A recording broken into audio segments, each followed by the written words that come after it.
I'm holding in my hands a printed copy of an article called What About Homework that appeared in the magazine Educational Leadership, very popular magazine in the field you may be familiar with. It reports on a survey showing that only about a third of 7th and 8th grade teachers in the U.S. assign any homework. And even then, they typically do so only considering the needs of the specific students. Only about 20% of 4th, 5th, and 6th grade teachers assign homework, it says. On the next page, in a program of education that considers the total life of the child, there's no place for wholesale assignments unrelated to the child's purposes or needs. Voluntary, self-chosen activities form the basis of much of our present-day homework. And the article concludes with, homework used to be assigned to one and all alike, regardless of the existing conditions. Now a child selects the activity he wants to carry out, plans his time accordingly.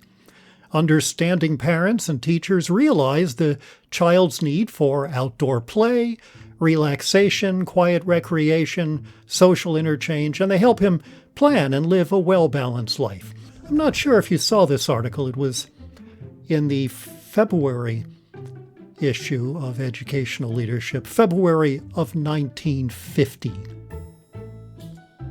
Are you depressed yet? I am. What happened? How is it that homework has passed from being viewed selectively, assigned rarely, with an understanding of kids' needs, to what we have today? Making kids work a second shift of academics after they get home from a full day in school, right now, on Cone Zone. I'm Alfie Cone. Homework interests me enough that I wrote a whole book about it some years ago called The Homework Myth. But it's more than just a topic in its own right. It leads us in interesting ways to reflect on bigger issues in education, I think. It's like a single thread in a tapestry. And if you pull on the homework thread, all the other threads in the tapestry start to wiggle. I'll say more about that in a bit. But just talking about homework itself, the downsides, the disadvantages should be plenty clear to anybody who has a kid, or was a kid for that matter. And I don't know if you know this, but recent research has found that more than 87% of adults were children at one point or another. So the disadvantages of homework include frustration and anxiety, sometimes leading to tears from all the pressure, and that's just the parents. For kids, there is, in addition to the emotional costs, often not enough time to do things they care about after having spent all day in school, and a marked and obvious diminution in interest or excitement about learning, about the particular topics they're forced to do homework on, and sometimes learning in general. A language arts specialist put it this way once: most of what homework is doing is driving kids away from learning. I've received at least 2 emails over the years from teachers who told me that when they started teaching, they assigned a great deal of homework. One woman said, "I used to be known as the homework queen," and they did this oblivious to the effects that it was having on the kids, what it looked like on the receiving end, until these teachers had kids of their own, at which point each of them said separately that they felt completely abashed, ashamed of the damage they had done, because now they understood what it was like for the child and the parent at home having to do all of this stuff. The disadvantages are multiple and significant enough, I think, that you would need overwhelming evidence of really significant benefits to override those disadvantages. And so I've spent a fair amount of time trying to figure out what the arguments are in favor and what logic or data support those arguments in favor of homework. And I have found 4 such arguments, and only 4, of which the biggest by far is the first one, that homework boosts academic achievement, or something like that. Now, I can't go walk through all of the research on this in a brief podcast. I've tried to do it at the time that the book was published, spending a long chapter looking very carefully at the arguments and the evidence. I'm just going to summarize this here and point you to my writings and the writings of other people and the original studies, if you're skeptical of what I'm about to say, or surprised by it, which you might be. So here's what the evidence finds. To the best of my knowledge, no controlled study has ever found any academic benefit to homework of any type and in any amount before the high school level. If a teacher is making kids do homework in middle school, let alone elementary school, either that teacher doesn't know that research fails to support this practice, or doesn't care because the teacher is either being compelled to assign it or is ideologically committed to assigning homework regardless of whether it has any benefit. Literally no evidence of any benefit to any kind of homework in elementary or middle school. In fact, in elementary school, there isn't even a positive correlation between any measure of advantage and how much homework kids get, or whether they get any versus none. Second, at the high school level, there is evidence of a correlation between standardized test scores and the amount of homework that a kid does. But the qualifications to that finding are, I think, far more significant than the finding itself. Number one, the correlation is very weak. It's not strong at all, meaning that a great deal of homework is associated with a tiny increase in scores. Second, it's only a correlation. This is the first thing you learn in any statistics class, is just because 2 things are associated doesn't mean the first one caused the second. And it wouldn't take a lot of imagination to come up with a reason why it might turn out that the same kids doing more homework also get higher test scores. What third variable might be driving both of those, rather than homework being the cause of the higher test scores? Third, when researchers have gone back and looked more carefully, for example, by holding constant other variables like kids' motivation or the quality of the curriculum, even the modest correlation tends to disappear, even at the high school level. And better studies, in terms of the metric that they're using, have also found that there is no correlation even in high school. For example, in 2012, a high school study in math, which is often regarded as offering the strongest case for any benefit to homework, has found that when you don't just look at GPA, but more fine-grained, you look at the grades in individual courses, doing more homework has zero association with higher grades, which I found, frankly, remarkable. I mean, when you think about it, the same teacher who's assigning the homework is also the one giving the grades. And sometimes they're graded on whether they do the homework. So you would expect to see some association there, even if there was no meaningful benefit. But there isn't any. So when you look at the research findings, even in high school, you find a shaky or non-existent case for assigning any homework at all if you care about higher achievement. If you look at international findings, at the trends in international math and science study, the TIMSS or the PISA study, once again, you find a no benefit and sometimes a negative association between how much homework kids tend to get within a given country or across countries and how well they do on those tests, assuming you find anything useful or valuable or valid in the test scores, which is a huge if. So whether you're looking internationally or within the U.S., the closer you look and the better the study, the more likely you are to find that there is really no benefit at all to homework that can't be achieved in other ways.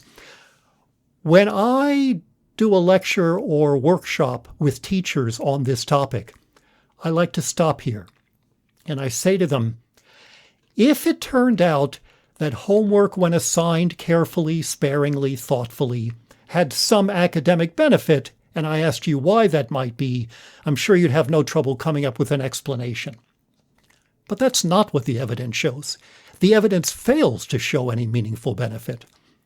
So if you take my word for this for the time being, put aside your surprise or skepticism and assume I'm not lying to you and you can find the studies later. Why might this be the case? Why might we find that academic achievement is not helped by homework? And then I divide people up into pairs or small groups and ask them to see if they can generate a hypothesis. I get fascinating and usually, I think, very plausible explanations. And I invite you on your own as you listen to this to see if you can come up with a possible explanation for why homework does not have the effect it's typically believed to have and often expected to have. That's the main argument in favor of homework. And when you show people the evidence that it turns out not to be the case, you often find that people who are committed to the idea of homework, possibly again for ideological reasons, fall back, rather than questioning the practice, fall back on explanation number 2, or argument number 2, which is non-academic benefits. Okay, so maybe it doesn't help kids to learn better, but it builds character, they say. Gives them study skills, helps them become more independent, self-disciplined, responsible, and so on. Well, I've been looking for a good many years, and I can tell you that as of now, I have never found a single study to back up this folk wisdom. I would call the idea of non-academic benefits from homework an urban myth, except that it tends to be very popular in the suburbs as well. If you think about it logically, each of those particular characteristics or outcomes, you realize that, well, maybe it makes sense that we wouldn't find any evidence because it was never really a plausible hypothesis to begin with. Why would giving kids an assignment to do on their own in itself help them develop study skills? That would be like throwing a child in a lake to teach her how to swim. And if any study skills did come out of it, it would be study skills specific to doing homework, which means that the benefit of assigning homework is it helps kids to do homework. There's no transference that anybody's found, nor would we expect to find that. Does it help kids to become more independent? Well, first of all, is that a necessary goal? Are we in need of more individualism in this culture rather than collaboration? But even if you wanted kids to become more independent or self-sufficient, why would this be the case? Why would you get that from this? Why would you help kids to become more responsible? when they have no choice about whether to do homework typically, or how much to do, or when it's due, or anything. It only creates responsibility if by responsibility you mean mindless obedience. Self-discipline, similarly, I've written about, other people have written about, to question the value of self-discipline. Some kinds seem to be better than others. The whole idea of it, of an internalized control, may be overvalued in our society, and often looks a lot like compulsiveness. But again, even if you thought it was a good thing, there's no evidence or reason to believe that homework would lead to this. Plenty of people in older generations who got little or no homework are very self-disciplined, sometimes to excess, whereas a lot of kids who get a ton of homework are not. So the non-academic claims don't really stand up either. What does that leave? The third argument I've heard is that homework creates a bond, a connection between school and family, giving parents more insight into what their kids are doing. Sometimes when I mention this argument in front of a bunch of teachers and parents, people actually laugh out loud. But you really hear people making this argument with a straight face, even though it doesn't survive 10 seconds of critical thought. Do we really have to put the burden on kids in order for parents to have an idea of what's going on in class? Why can't the teacher just share information on websites and blogs and handouts and newsletters? And if it really was necessary for parents to look over their kid's shoulder while they did an assignment to get a sense of what was going on, how many times would that have to happen to achieve this benefit? A couple times a month, maybe? If teachers are assigning homework day after day after day, clearly they're using the family-school connection as a rationalization for something they're committed to do for other reasons. And that leaves only one other argument I've heard for elementary school homework in particular, where, remember, the evidence to support its academic benefit is not merely weak, it's non-existent. And here the argument is basically what I've called bagooty, better get used to it. This is the argument that says, I know it's pointless and unpleasant, but people are going to do this pointless, unpleasant thing to you later, so we have to immerse you in it now to get you prepared for it. Better get used to it, which makes absolutely no sense from a developmental perspective. I've talked about this in other episodes.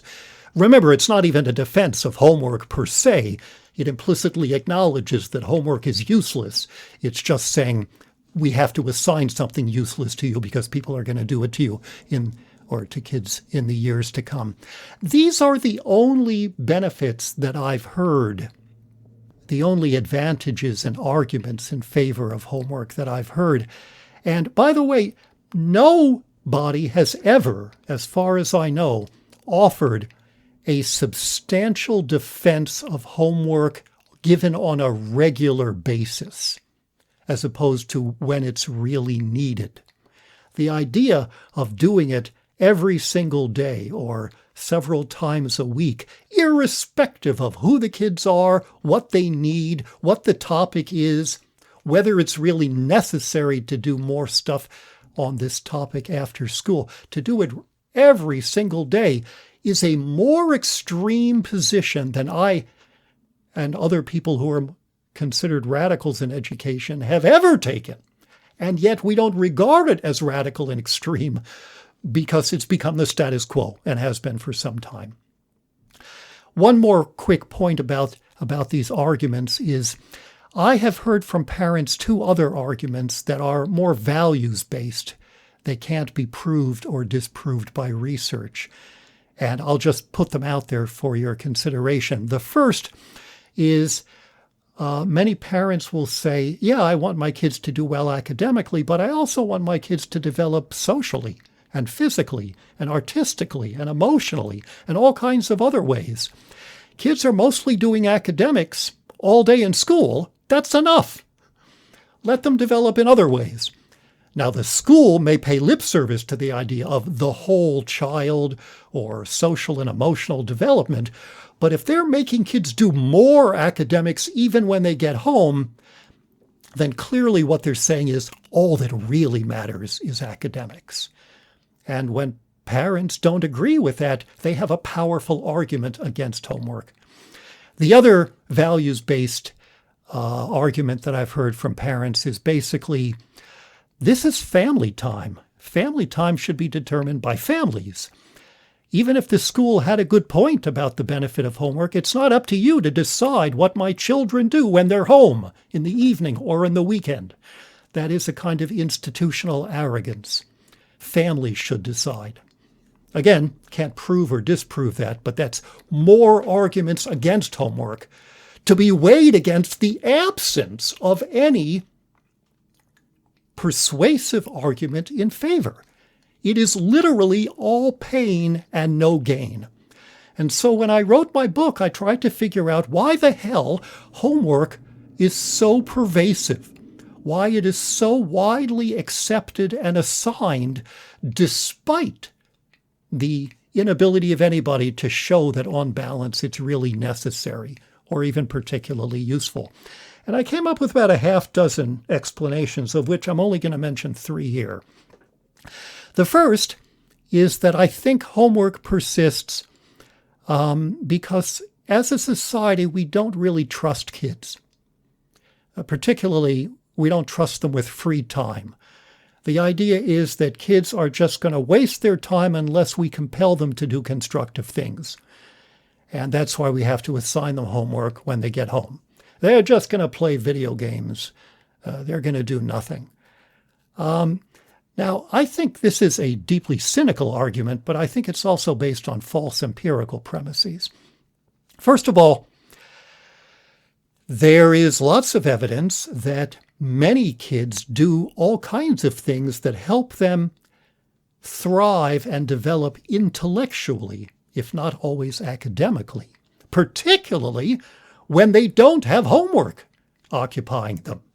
Kids who come home and are all excited to try to replicate an experiment they did in school, in the kitchen to show their parents, or to do a video on their own that corresponds to a topic in school, or to read more books by an author they were introduced to in school on their own time, and so on.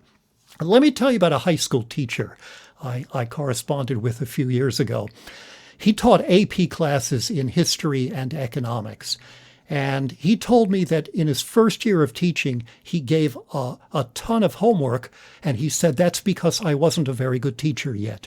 So in effect, I had to shove the burden of doing stuff I didn't know how to cover in school onto the kids to make them do their readings at home. And as he became a better teacher year by year, he assigned less and less homework until finally he assigned none at all. And he said, if you care about this metric, the AP scores that the kids ended up getting, they did as well or better with no homework at all on the AP test. And it's sort of interesting to look at that, because if that's true in high school, and if it's true in a particularly high-level class, we would expect that it would be even harder to defend the idea of homework as necessary in other classes and at other age levels.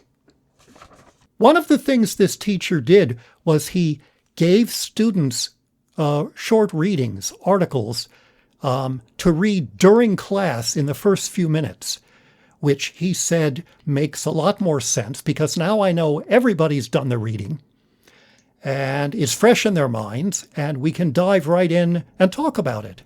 And it's a very good use of class time. And by the way, other teachers at other levels and other subjects have told me the same thing. The idea that you have to make kids read or write or solve problems at home doesn't make any sense.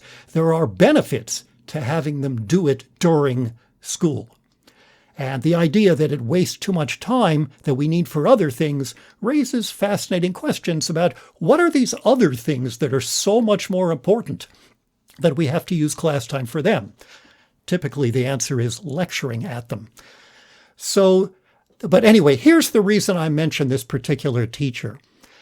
He said, when I stopped giving homework, the kids would spontaneously pick stuff up in the news about current events and come in all excited because they spotted parallels between current events and the history they were learning, meaning that they were intellectually alive in the evening. And that didn't happen when he was assigning homework. So it's not just that kids can do stuff that's intellectually valuable and interesting despite having no homework. To some extent, many kids do it because they're freed from the burden of having to read chapter 7 and 8 in the textbook and answer the even-numbered questions or garbage like that. Not all kids are going to do this, of course. Some will do other stuff that's not intellectual or academic.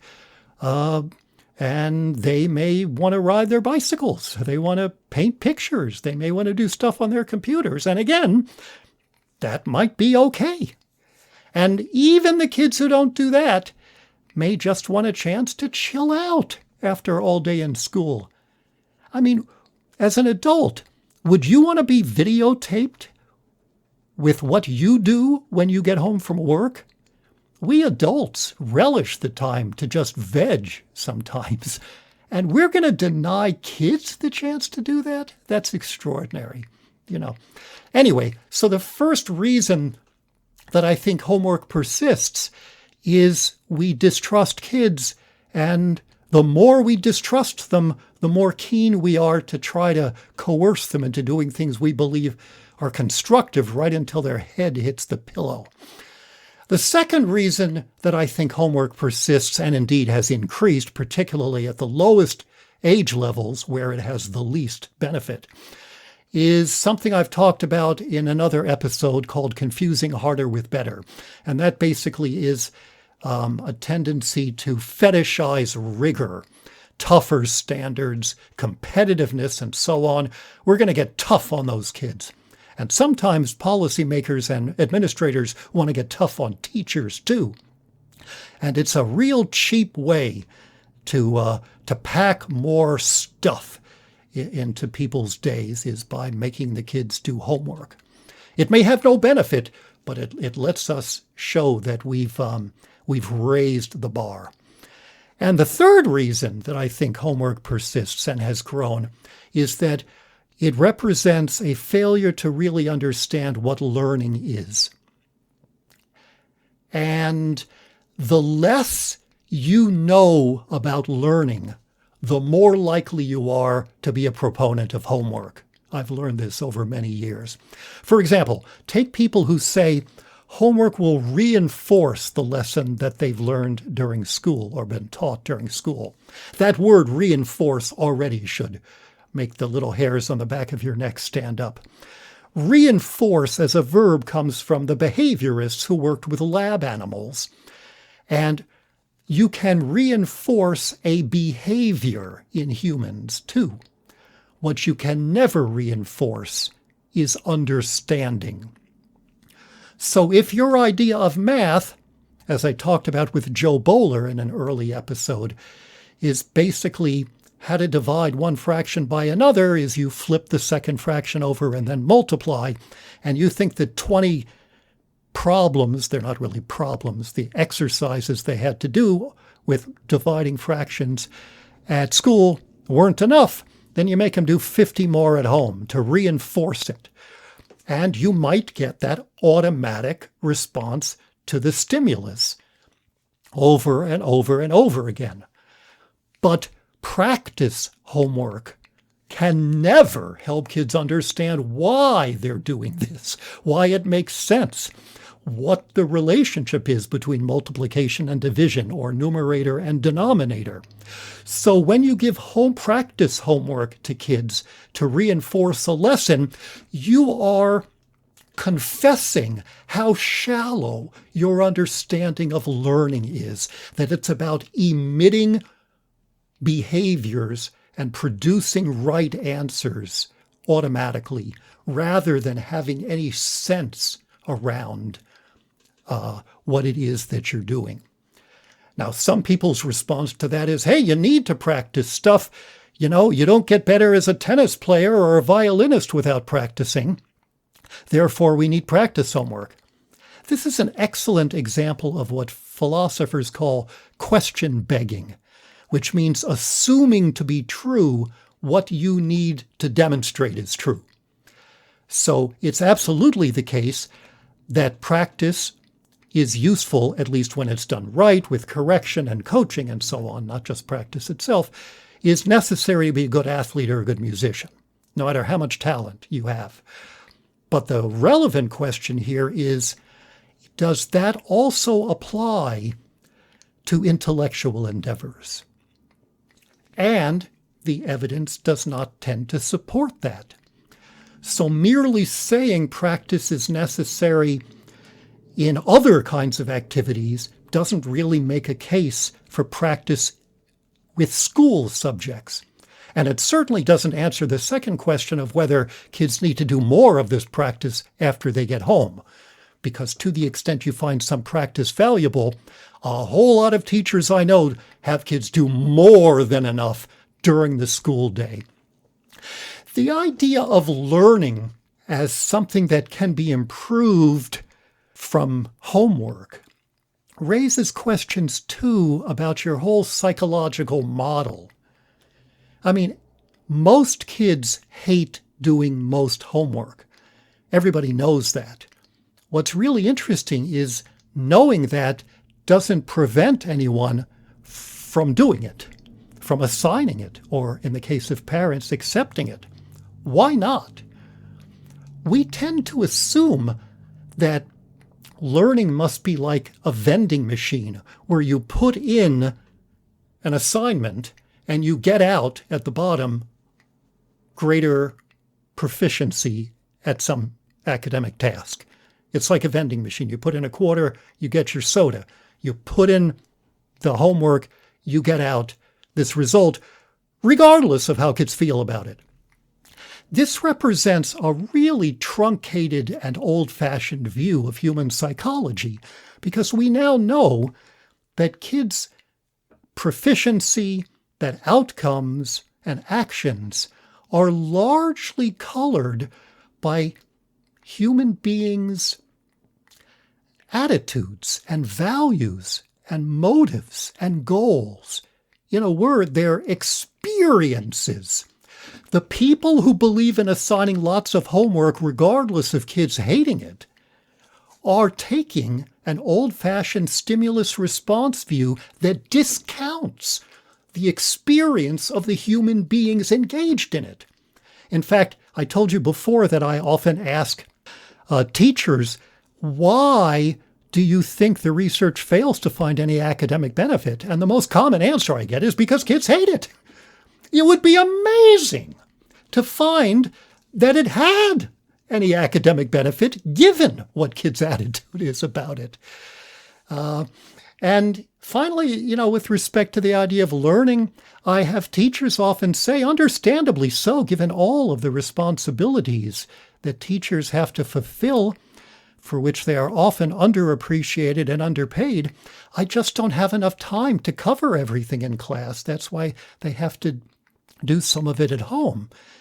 And my first reaction is to ask, how much time would you need before you said, okay, that's enough. I don't need to assign any homework. And I've never gotten a clear answer from anybody on that. I can tell you by analogy that some years ago, when I had stuff piled up all over the place on my desk, I went out and I bought a much larger desk. Can you guess what that larger desk looked like a week later? That's correct. All the stuff expanded to fill the new space, and that's exactly what's true of time as well.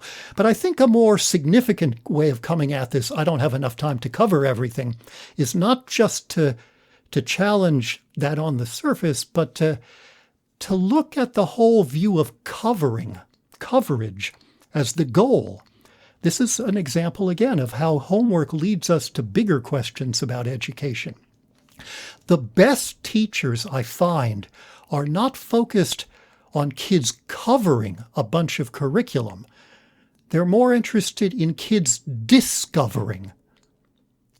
That means a very selective use of materials in order to help kids become thinkers, rather than simply making their way from point A to point Z in a topic, which, to be fair, teachers are often forced to do, even if they know better. But the idea that we need to cover more stuff and therefore some of it must spill over at home represents not only a false understanding of that, but also a deep misdirection, I think, about what the goal of learning and school really should be. And so those are 3 reasons why I think homework persists despite no evidence of any meaningful benefit. And I'm just going to say a few words now in what is already a longer than usual episode about how we might respond to this as teachers and what we push for as parents. And I hope kids becoming active in this move too. The most important thing is stop talking only about the amount of homework that is assigned. Should we give this many minutes? Should we cap it at a certain number of hours for high schoolers? Yes, it's out of control and there needs to be a hell of a lot less so it's less abusive. But even to frame the question in terms of amount is to actively distract us from the question of whether there should be any at all.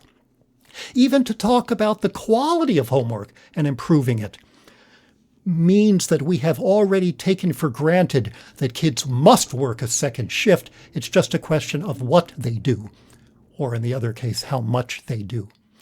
And I think the evidence demands from us that we ask the deeper question. The idea of improving the quality of homework by saying teachers should assign it thoughtfully is not going to have any effect anyway, because every teacher already thinks they're doing that. You know, I've never found a teacher who admitted to assigning busy work.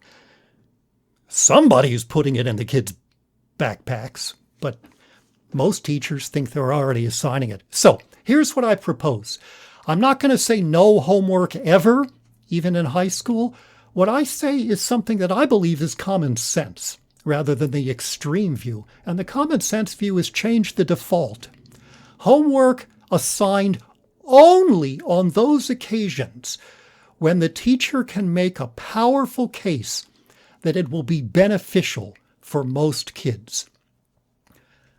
Because these kids really have to do more on this topic when they get home in order to achieve justifiable advantages or outcomes.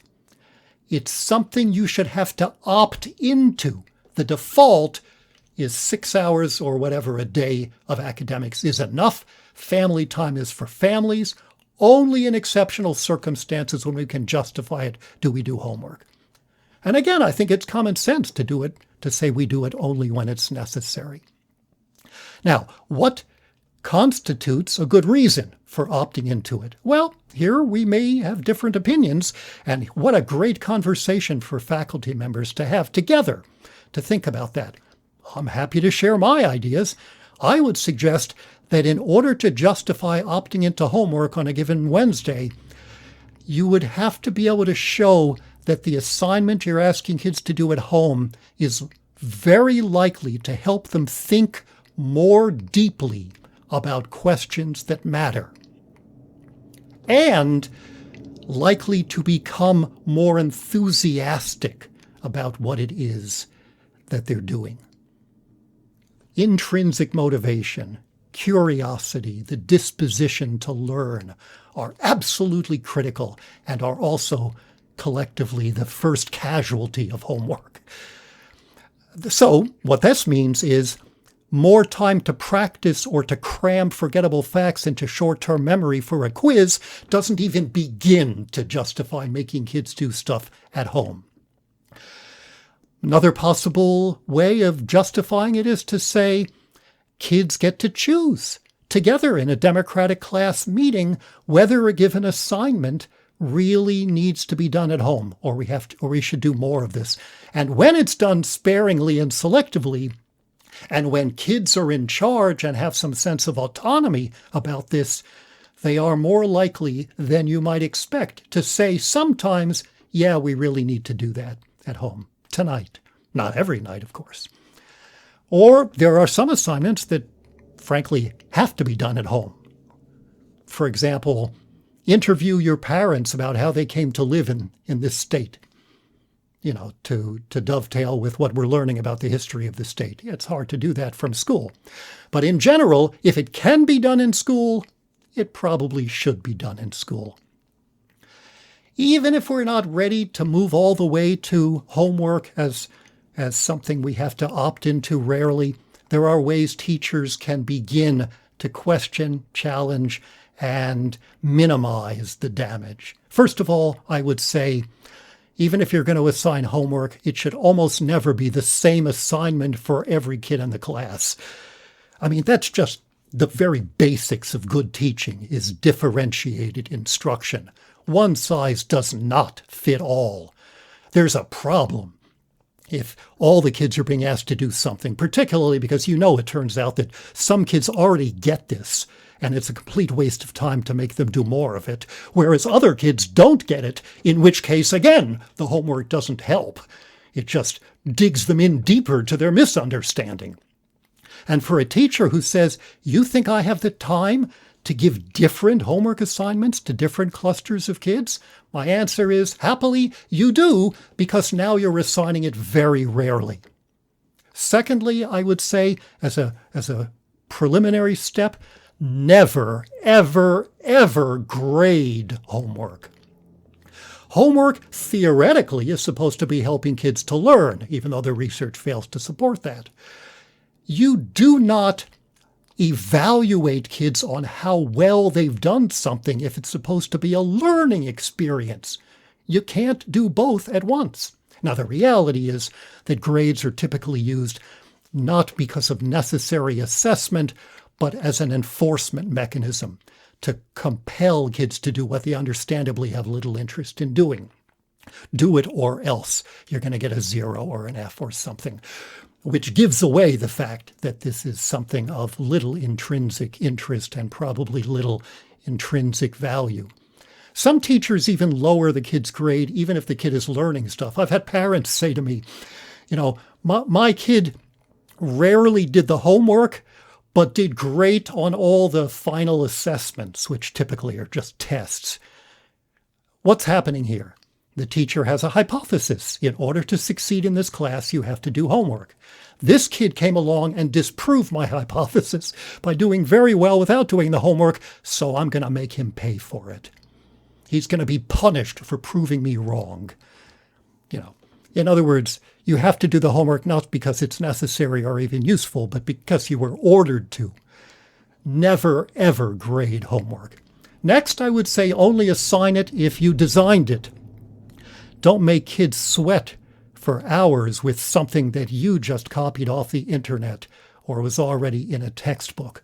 If you're not willing to put in the time to create a particular assignment appropriate for these kids, don't make them strain and sweat at home. Give anonymous surveys to kids to see how it's affecting them. And try taking a break from homework for a unit or a month, for example, and see what happens. Maybe I'm wrong. Maybe homework is valuable and things fall apart without it. But make sure you use meaningful criteria. It's not about how well they do on a multiple choice test or something pointless like that. The questions are, how does homework affect their deep understanding of the ideas in this class? How does it affect the way they view and get along with their peers and with you and their relationship with their parents and how excited they are or aren't about school? Use meaningful criteria and then see what happens when they do without it for a while. Some parents will say, I don't care what the research says. I want my kid getting homework. And by the way, for every email I get from a parent saying my kid is falling apart from homework, has lost her joy of reading, is in tears. And when I complain to the teacher says, well, you're the only one who seems to have a problem. Studies show that homework is beneficial. For every email I get like that from a parent, I get an email from a teacher saying, I know what you're saying is right. Homework is a pain in the ass for me too. I'd like to get away to get rid of it, but the parents are demanding it. So I'm not here to bash teachers or parents. I want to provide this information and these arguments to teachers and parents together so that they can come together and do what's right for kids. But if there are some parents who are incorrigible and unpersuadable and say, I want my kid getting homework, okay, give that kid homework. I feel bad for the kid, but at least it's better than overgeneralizing and making all the kids suffer because of one or two parents like that. So we can do better in so many ways and with respect to so many aspects of education than the kind of traditional practices that persist because of cynicism about children or misapprehensions about learning or a macho commitment to rigor and so on. I said at the beginning that homework is like a kind of a thread on a tapestry. And I mean, yeah, if you're thinking, yeah, I definitely shouldn't grade homework, maybe tomorrow you'll be asking, why should we be giving grades at all? Or if today you're saying, yeah, kids should have more say about whether they have homework and under what conditions, maybe tomorrow you're talking about giving kids more say about other features of their classroom experience. If practice homework turns out to be not very valuable intellectually, maybe it's time to question the use of practice stuff even during the school day. In general, even with respect to homework itself, though, it's about asking the radical questions, not how much or even what kind, but is this something we should be doing at all?